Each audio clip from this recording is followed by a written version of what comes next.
Good afternoon, boys and girls. It's Sandy time, and I just put new discs and pads on Sandy. She was due. I didn't change the park brake. The park brake module is still too expensive, so I'm not doing it. So I left, as you can see, right there. There's the if it focuses, and my finger there is the cable to actuate the park brake. As you can see, it's a bit mucky under here from all the off-roading.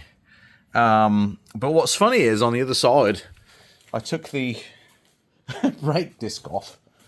So there's the old brake disc. I took the brake disc off on this side, and you know, there's the cable that I had to chop. I ended up chopping this because I got stuck in a big hole a few years ago, and I was at a bit of a strange angle, and Land Rover puts the park brake on as a safety feature. Well, I gotta tell you, it stopped me from being able to get out of the hole, so I had to literally deactivate it. And it wouldn't deactivate by pulling the button, so I ended up getting out and climbing in the water with this thing, because the water was kind of up to here. Yeah, with the bolt cutters, I ended up chopping my way through this cable. I tell you, this is some strong shit. Took quite an effort to cut through that with a little pair of bolt cutters. But anyway, what's funny is, I guess the brake assembly inside the drum here, that is actuated by this, didn't exist.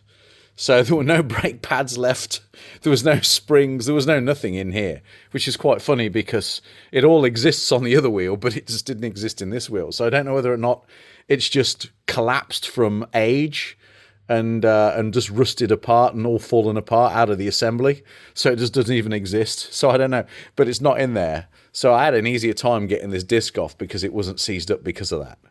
So it was quite entertaining. But I'm using these TRQ pads and rotors, and they seem to be a reasonable amount of money. They're not the most expensive, and they're not the cheapest either. But I'm having a look around in here. I know I've sprayed a bit of silicone spray on some of these bushings and some of these boots. So I kind of just use WD-40 silicone just to help with the lubrication of some of these boots. And add a quick spray around in there. There's the actual module all the way back down in there. If it'll focus. We get focus.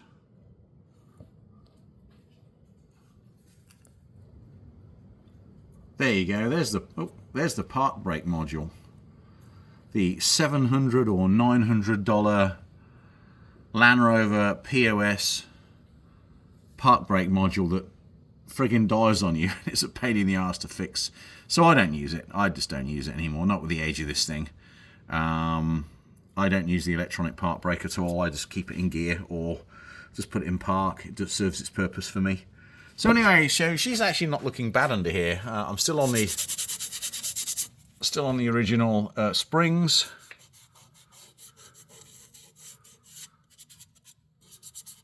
There we go.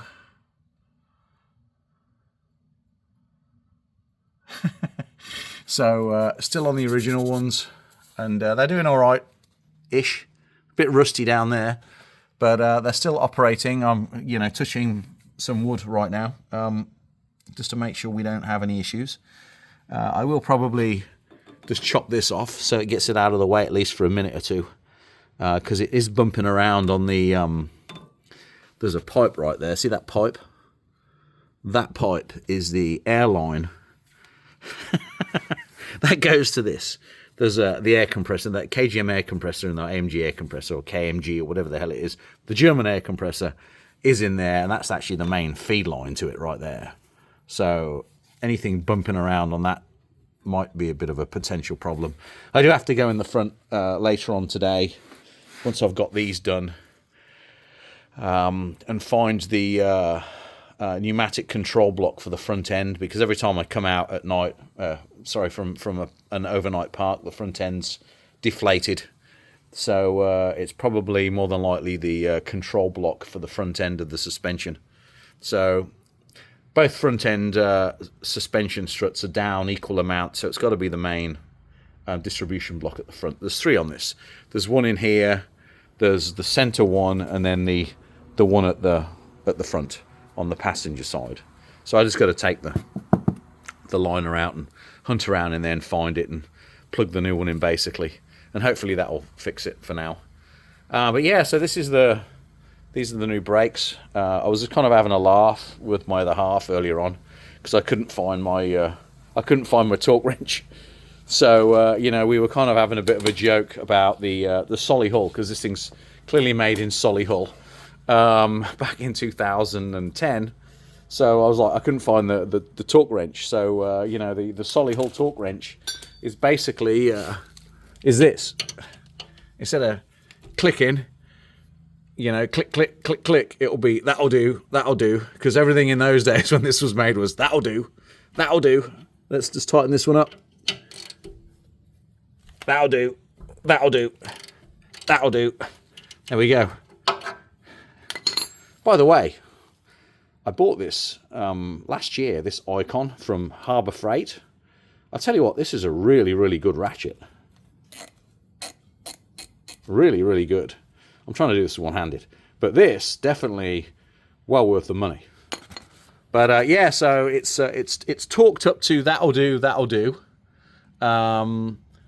In normal terms, I want to say that's about 140 pounds foot ish, I guess. I can't remember.